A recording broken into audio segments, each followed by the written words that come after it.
So thank you all for coming. I'd like to begin by acknowledging the other individuals who worked on this paper with me in the crowd. Wichita Utamami, a master's student at Prince of Songkla University, whose data served as the basis for this paper.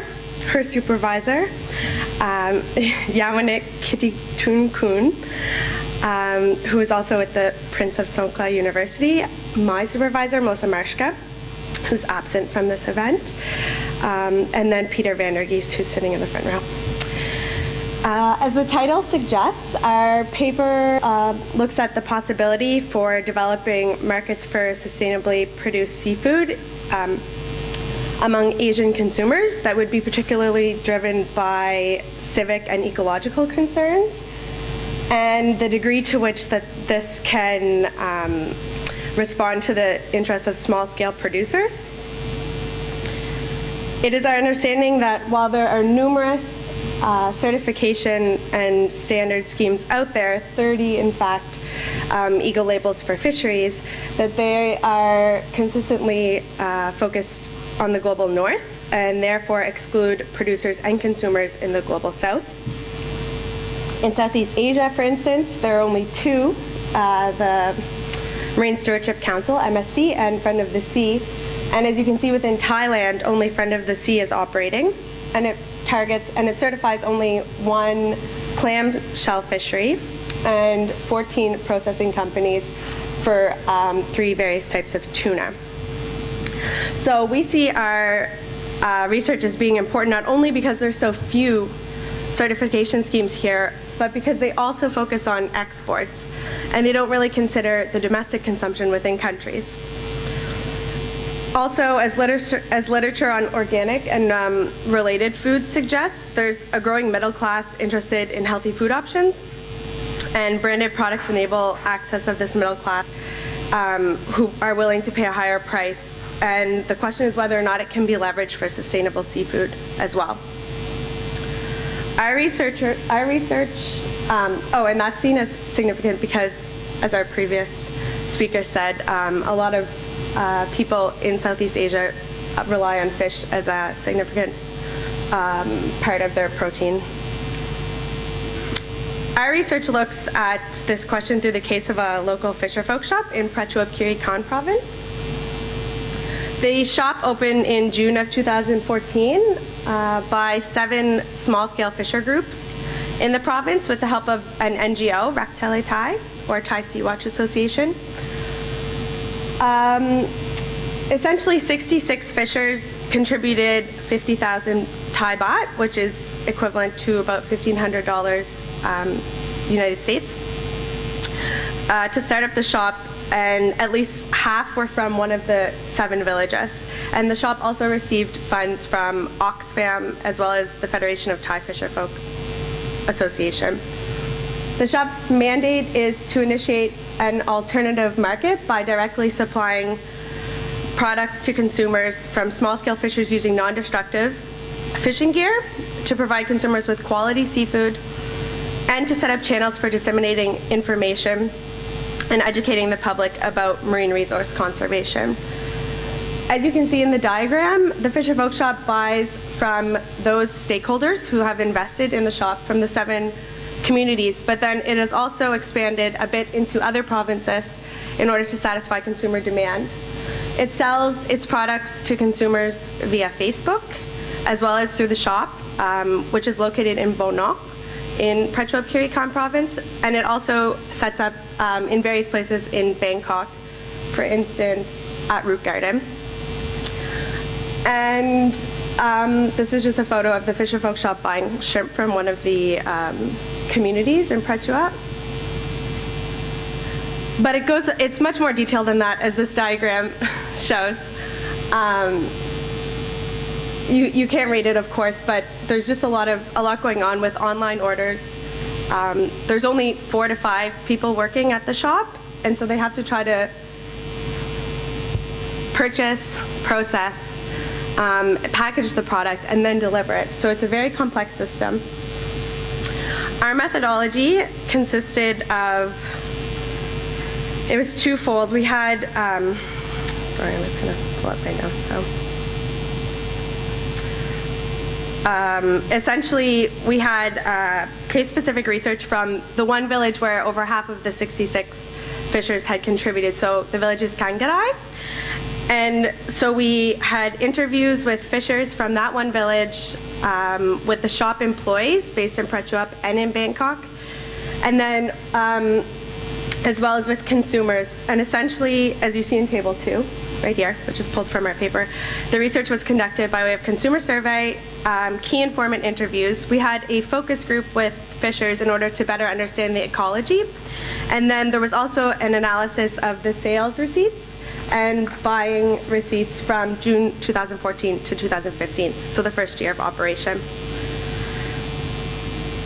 Results from the analysis of the receipts enabled us to gain a detailed understanding of the way that the shop procures seafood and then goes about selling it, from whom, for instance, and from whom it was bought, for instance, from fishers or from middle persons. And we found that within the first year, the shop sourced a total of 37 different species, which allowed it to produce 89 distinct seafoods. An example would be they take small, short-bodied mackerel, and then they can dry it, salt it, sweeten it, or there's 11 different ways that they can process it. And the average price of seafood we found per kilogram bought was 250 baht, or about $7.50 US. And some species were more costlier than others. For instance, white pomfret cost to purchase about 700 baht, or $21 US, and whereas short-bodied mackerel costs about 40 baht, or $1 US. The latter, the short-bodied mackerel, was found to be the most common species purchased, and that we also found that 87% of the seafood sourced from the shop was done directly through fishers, which enables the shop to guarantee that the fishers get a better price for their product. As it shows here, the demand for seafood, our analysis shows that the 3 top revenue generators were Indo-Pacific king mackerel, banana shrimp, and blue swimming crab, but the largest volume sold was short-bodied mackerel. It also showed that our sales receipts showed that by processing, the shop is able to add a lot of value to these products. And so right now we're going through that data in order to see which species make sense to add value to, and which they're kind of going in the negative in doing. And this actually shows I think it's very interesting. It shows how everything is being kind of purchased from this province, but then everything is being sold primarily in Bangkok, where the consumer base is. And then looking at demand through our surveys with consumers, we found that consumers were primarily motivated by 3 reasons to buy from the shop: health and safety, first and foremost, environmental benefits, and then support for small-scale fishers. But wanting to come to a deeper understanding of why consumers are willing to pay a premium price from fish that's sourced from local small-scale fishers, we decided to filter this through conventions theory, which highlights justification and links it with social norms, as well as economics. And so it breaks down essentially, as you see in this chart, into 6 different qualities or conventions. We focus on the first 5 because we didn't really feel as though the 6th, which is industrial, and it's kind of whereby the newness of the product is what attracts people. We didn't feel that that's a significant factor right now in Thailand, because sustainable fish isn't very new to people yet, because it's still emerging as a market. And so according to conventions theory, consumers were willing to pay a premium price from our data, particularly because of the market quality, the first. And consumers kind of, it was 10 out of 12 participants who had identified that as being their main reason for buying. And they measured market quality in terms of health and safety, and a lot of them particularly in the absence of chemicals such as formalin, as well as the aesthetics of fish, so the beauty of them. That said, domestic quality, the third one there, also played a significant role, as some of the consumers noted that they buy from the shop because they know where the product comes from. And the shop facilitates this by asking fishers to come to Bangkok and sell their fish sometimes so that they can kind of engage with the consumer and tell them their life story and how they fish. The second one of civic quality is characterized by a commitment to welfare in terms of the impact upon society, specific groups, or the environment. And we found that several consumers spoke of this, providing, saying that they wanted to provide support for local fishers, cut out the middle person, and ensure that fishers were only using certain kinds of gear, big nets, and not just small fish, essentially. The merging of social environmental concerns is common among sustainable food movements. Of course, there were other consumers who were affected by opinion conventions, and they had noted some activists who they've heard talking about buying sustainably sourced seafood, and they do it. So that's also a significant factor. The last is the industrial convention, which we found to not have a direct influence over consumers yet because there's no certification on the products sold by the Fisherfolk Shop, but they're developing a blue brand, and so there are some indicators from consumers as well as the Fisherfolk Shop staff that once this is developed, then they'll be able to sell this product for a higher price and then influence more consumers to come and buy. Essentially, after everything and after all of our analysis, we highlighted some challenges that the shop faces in producing this market for sustainable seafood. And the first is with regards to ecological sustainability, because while the shop's mandate, the consumers kind of focus on the civic concern, as well as just interviews with the shop staff and fishers, there's a clear value to the ecological sustainability aspect of the shop. But what we found is that the shop struggles to, for instance, monitor chemical use and proper gear use because they're short-staffed.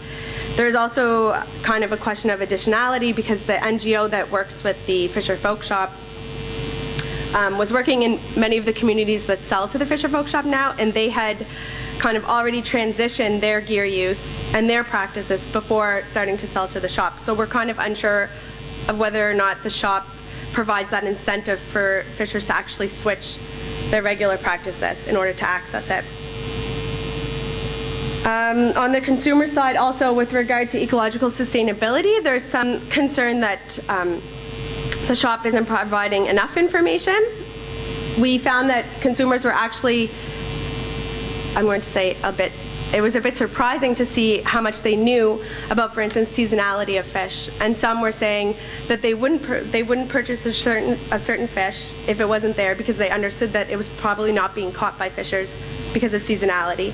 And a lot of them also understood trophic levels and other ecological topics that it kind of signifies that there is a place there that we can break into in order to develop these markets. Our second challenge in developing these markets, though, especially with concern to the Fisherfolk Shop, was storing the seafood. Fishers right now that are sold to the shop are only able to sell about 10 to 30% of their catch a few times a month, and this is because of limited storage. The shop, therefore, is operating under a buyer-driven business model. And we see this as a challenge because, as one fisher notes, the quantity of fish is unpredictable. And therefore, today they might catch 100 kilograms of fish, and tomorrow they could catch either less or more. And if the shop is demanding 100 today and 100 tomorrow, there's no guarantee that they can do that. So a lot of the fishers were saying that they would prefer that the shop had a storage capacity where they could sell all of their fish to the shop, and then it could be frozen or stored in some way, and then it wouldn't be consumer driven so much. Our third is ensuring market access, because anyone here knows that there's a tight relationship between fishers and the middle person. And so by the shop coming in and interrupting that relationship, they have to be careful not to cause any strife, because the fisher folk right now cannot sell all of their catch to the Fisherfolk Shop, and therefore they still depend on that relationship with the middle person to access the market.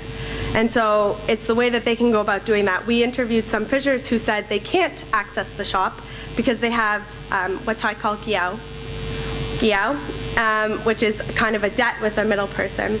And so they're unable to sell to other people until that's paid off. And so while this framework works in this community where the Fisherfolk Shop is well known and middle persons kind of allow their fishers to sell a portion of their catch to the Fisherfolk Shop, whether or not this is applicable in other situations is questionable. And lastly, our fourth challenge is the intense working conditions for the Fisherfolk Shop staff. Because as I noted earlier, there's only 4 or 5 that are in charge of purchasing, processing, selling, and managing the entire shop, and it's a lot of work. During my time in the field, Ian and I witnessed the amount of work that they put in, and it's extensive. And so I think, before going to thank you, I think the shop provides a very positive example of how we can start doing this, but obviously we need to look at the challenges that need to be overcome before it can become a more widespread project. But there's definitely demand, according to consumers as well as the staff from places in the north of Thailand that aren't able to yet access the Fisherfolk Shop, and so there's quite a few positive notes. So, thank you. Thank you.